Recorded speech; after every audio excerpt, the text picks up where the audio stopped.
Leni. Ó, tem uma pergunta aqui pro professor Marcílio. O Adson tá pedindo para você falar sobre como é que fica a economia do Brasil agora.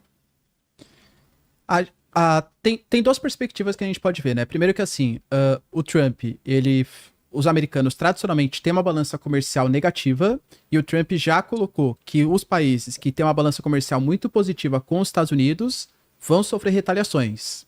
Ele usou como exemplo, nominalmente, Índia e Brasil. Ou seja, ele considera que o Brasil tem uma balança muito positiva com os americanos e vai querer reverter esse processo. Muito possivelmente colocando sobretaxas, cotas de exportação. Aliás, como já fez no primeiro governo Trump, em que ele colocou cotas de exportação tanto para o aço como para o alumínio brasileiro. Só que, essa é a parte bem negativa, né? Claro, a gente pode ter um resquício de uma guerra comercial dando muito bom para o Brasil. Em que sentido? Com certeza, economicamente falando, o peso que a China tem em relação ao déficit americano é muito menor do que o peso brasileiro. Até porque a relação China e Estados Unidos é muito maior que a relação entre Estados Unidos e Brasil. Se os Estados Unidos, de fato, cumprirem a promessa e colocarem taxas de 60%, 80%, até 200%, o Trump já falou em alguns casos, a China possivelmente vai querer retaliar e colocar também taxas de exportação nos Estados Unidos, vai querer colocar cotas de importação. Nisso o Brasil pode sair ganhando em dois lados. Por exemplo, os americanos hoje precisam importar muitos minerais conhecidos como terras raras. Se ele começa a sobretaxar a China, pode ser que ele procure espaço em outros mercados. O Brasil também consegue produzir, não na mesma escala que os chineses, esses minerais. No caso da China, se a China começa a querer boicotar ou sobretaxar produtos americanos, pode não querer comprar a soja e o milho dos Estados Unidos. E aí o Brasil poderia aparecer como um possível resolvedor do problema, né?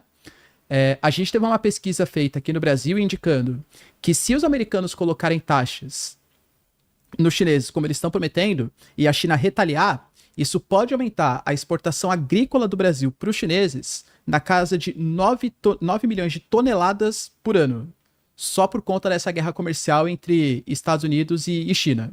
Então, assim, em curto prazo, preocupação, porque deve preocupar as sobretaxas que ele vai colocar em alguns produtos brasileiros, principalmente se o Brasil continuar com essa pauta de desdolarização, criação do sistema alternativo, mas uma guerra comercial entre China e Estados Unidos, embora afete o mundo inteiro de maneira negativa, para o setor agrícola brasileiro pode ser positivo, principalmente para o exportador de milho e de soja.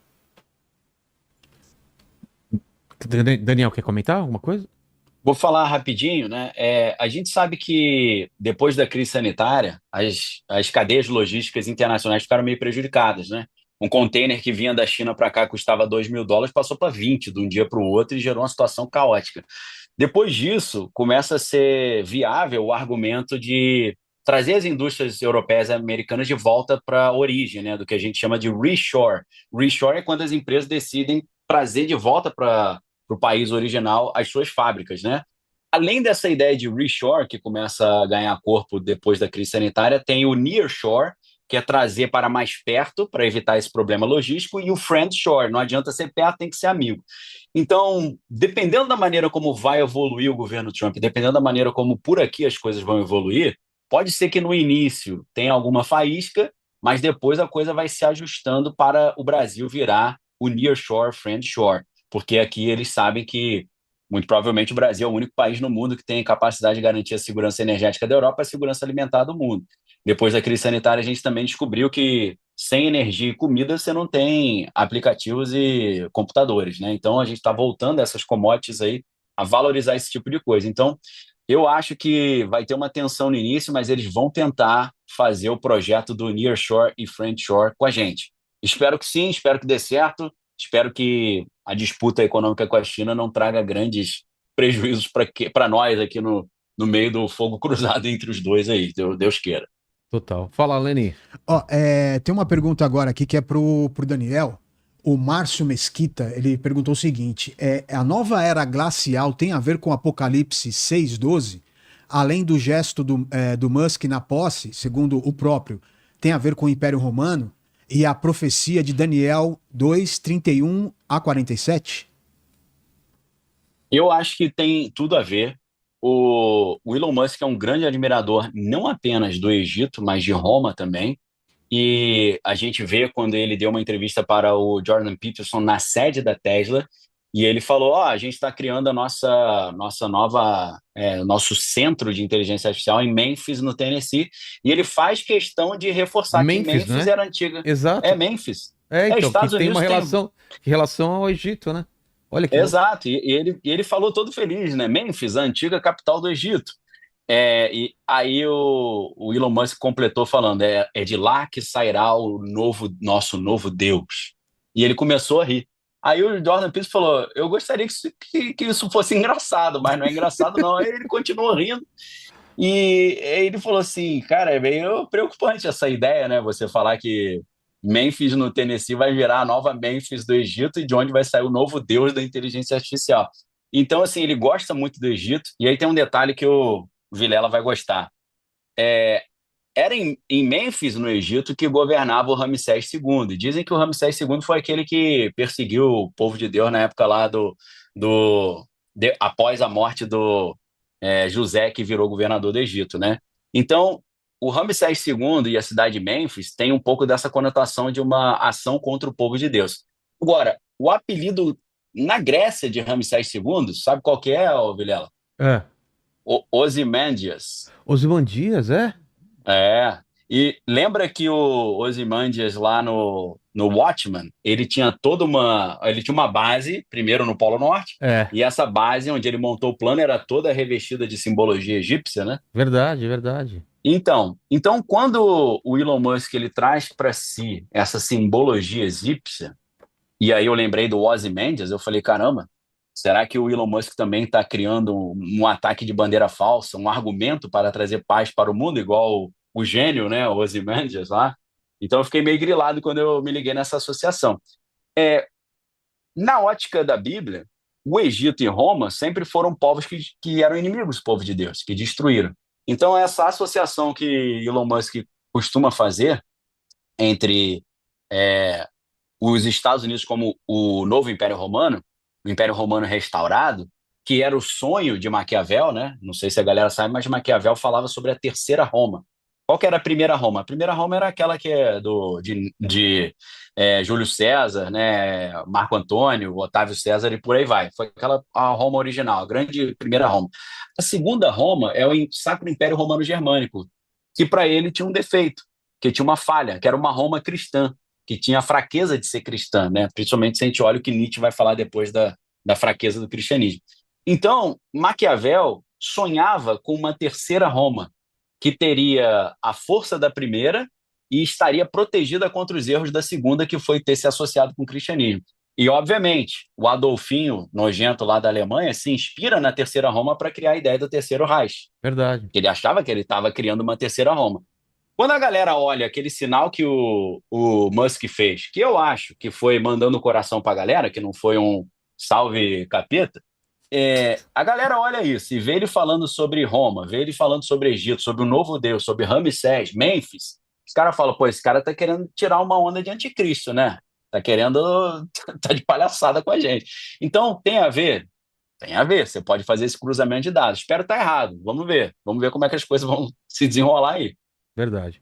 Vamos caminhando pro final, Lene. Pega as últimas perguntas e escolha com sabedoria. Vamos lá, tem uma aqui pro Daniel, mais uma pro Daniel, que ele fala o seguinte, é o Adolfo Magalhães. Daniel, o que você acha sobre o perdão futuro que o Joe Biden deu ao Dr. Falciani?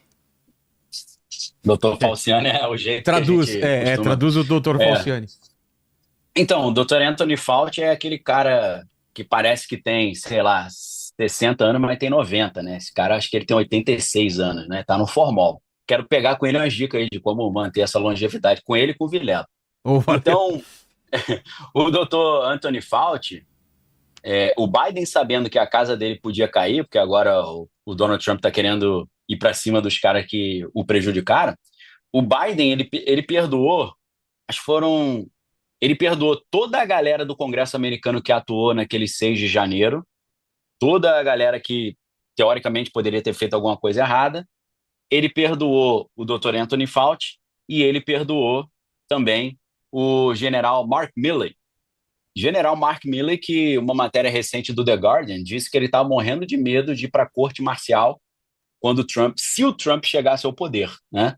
Porque ele prejudicou muito o Trump, puxou muito o tapete do Trump. Então, preventivamente, Biden já deu perdão presidencial para toda essa galera. Para o Anthony Fauci, que conduziu ao comitê científico na época da crise sanitária, perdoou o Mark Milley, que foi um dos generais lá no Pentágono que mais atrapalharam o Trump, e perdoou toda a galera do Congresso americano que atuou no 6 de janeiro para evitar que eles paguem o preço se o Trump quiser vir para cima deles. Então, foi isso que ele fez. Gibson, ele fala o seguinte: o Brasil deve mudar sua política em relação aos BRICS? Eu penso que não, tá? Acho que os BRICS eles são importantes como uma voz, uma representação dos países emergentes. Claro que assim, os BRICS eles vêm se expandindo. Recentemente a Indonésia ela se tornou um membro efetivo da organização. Teve a entrada de uma série de membros parceiros também, como Cuba, Bolívia, etc, né? E quanto mais você aumenta o grupo, isso é super importante, porque você ganha peso, mais gente, países mais populosos, economia maior, que produzem mais combustíveis fósseis e coisa que valha. Mas também tem o prejuízo que começa a ter uma certa falta de coesão interna no grupo. Então, por exemplo, o Brasil quer falar sobre participação feminina na política, tendo o Irã nos BRICS, entende? O Brasil, a gente quer falar sobre uma política, sei lá, de pacificação global, sendo que existe países como Egito e Etiópia que têm disputas militares pelo acesso ao Rio Nilo. Então, os BRICS, eles vêm aumentando, eles vêm em um momento novo, né, de expansão, ignorando, não há chance de virar uma convergência militar, nada, é só tratando temas econômicos, pautando uma menor dependência do dólar, uma tentativa de maior coesão dos países emergentes do ponto de vista econômico, e acho que o Brasil ele pode se aproveitar sim para ser uma liderança aí nesse processo. Não vejo por que a gente se afastar dos BRICS. Até a própria questão, por exemplo, da criação de uma moeda comum e de um sistema alternativo de pagamentos, eu não acho uma coisa negativa.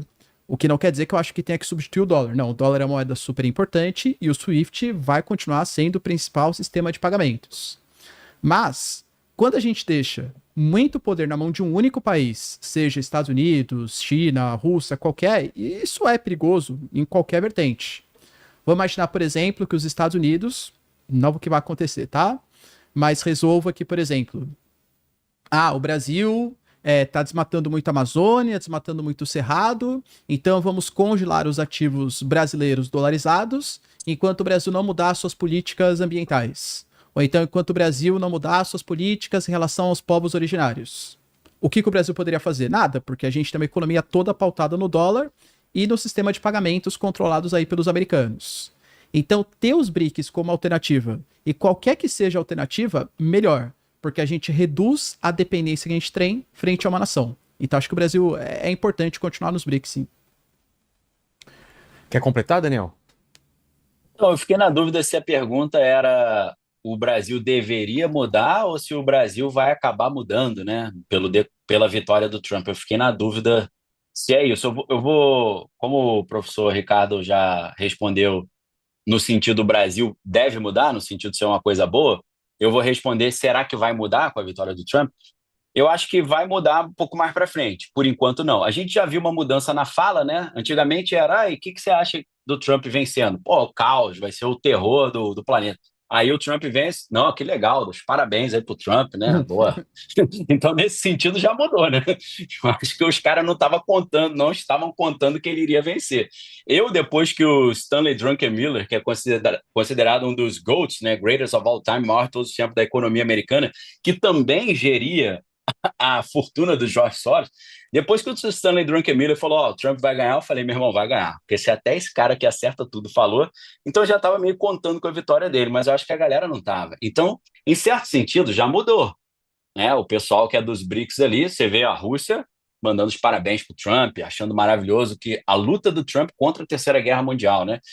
Para mim não me surpreende porque, na minha concepção, eu tenho uma convicção de que o Putin e o Trump são amigões, que eles se dão muito bem, que eles têm uma amizade de longo prazo.